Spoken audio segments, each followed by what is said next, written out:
Bonjour à tous, bienvenue sur cette page guide hypnose. Je vous souhaite à tous une excellente semaine et j'avais envie en ce lundi de vous donner un petit truc que j'avais mis en place lorsque j'ai voulu perdre du poids.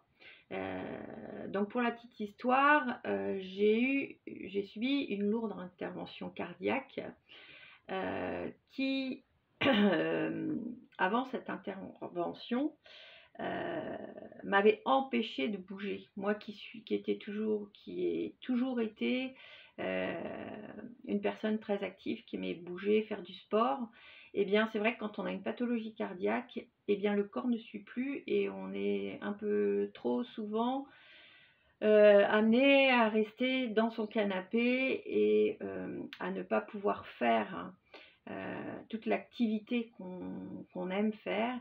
Et qu'est-ce qu'on fait dans ces cas-là? Eh bien, on a une telle frustration et une telle colère quelque part qu'on va aller se réfugier vers la nourriture, les choses sucrées, et puis éventuellement un petit verre d'alcool. Et puis au fur et à mesure, les kilos vont s'installer. Et donc moi j'étais passée d'un poids de forme qui était autour de 75 kilos à 90 kilos.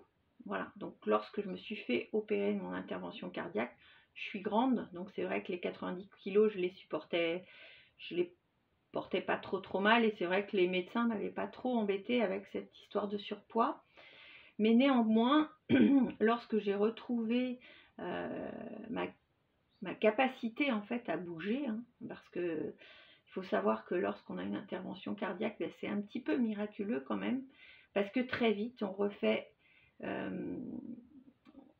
retrouve le plaisir de faire des choses tellement facilement qu'on a vraiment l'impression de perdre quelques années en très très peu de temps.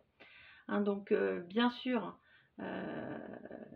j'ai retrouvé la capacité que je pouvais avoir à bouger et à me faire plaisir à nouveau à bouger progressivement. C'est pareil, ça se fait pas non plus du jour au lendemain.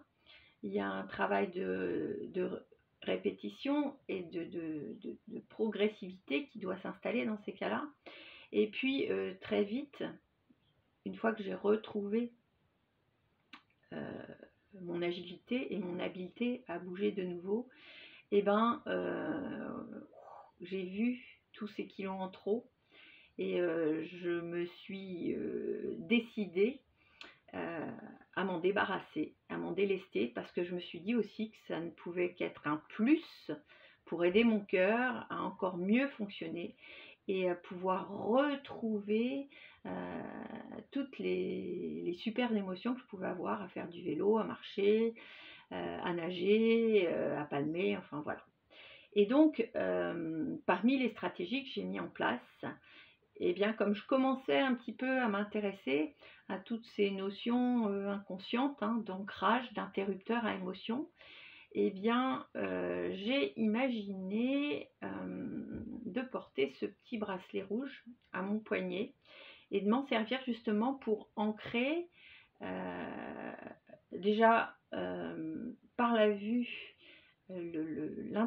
l'intervention de mon questionnement en fait, qui lorsque j'ouvrais mon frigo pour céder à une compulsion ou céder à une envie de manger quelque chose de sucré, eh bien je voyais ce bracelet, et ce bracelet me disait: mais qu'est-ce que tu es en train de faire? Est-ce que tu as faim? Est-ce que tu es dans ce frigo pour commencer à préparer un repas, ou est-ce que tu es en train de céder à une émotion? Donc déjà, première question. Et puis j'avais aussi créé un interrupteur avec ce bracelet, juste par la sensation du petit clic de ce bracelet sur mon poignet. J'avais créé un interrupteur à émotion négative, c'est-à-dire, vous savez, cette émotion qu'on ressent après, une fois qu'on a trop mangé, qu'on se sent pas bien, cette sensation désagréable d'être trop rassasié, et puis cette culpabilité qui arrive très vite en disant j'ai mangé comme j'aurais jamais dû, je je vais forcément prendre du poids, je suis incapable de tenir un objectif. J'avais pourtant décidé de ne plus manger entre les repas. Enfin voilà, toutes ces émotions désagréables, je les avais empilées, ancrées, en faisant ce petit clic au moment où je ressentais ces émotions. Et donc, lorsque j'ouvrais cette porte de frigo, je voyais ce bracelet. Déjà, je me posais la question, qu'est-ce que tu es en train de faire? Et si j'avais envie de ne pas céder à cette nouvelle compulsion, eh bien, il me suffisait juste de faire claquer ce bracelet pour ressentir cette émotion désagréable de l'après, de cette culpabilité et de cet inconfort qu'on a après avoir trop mangé.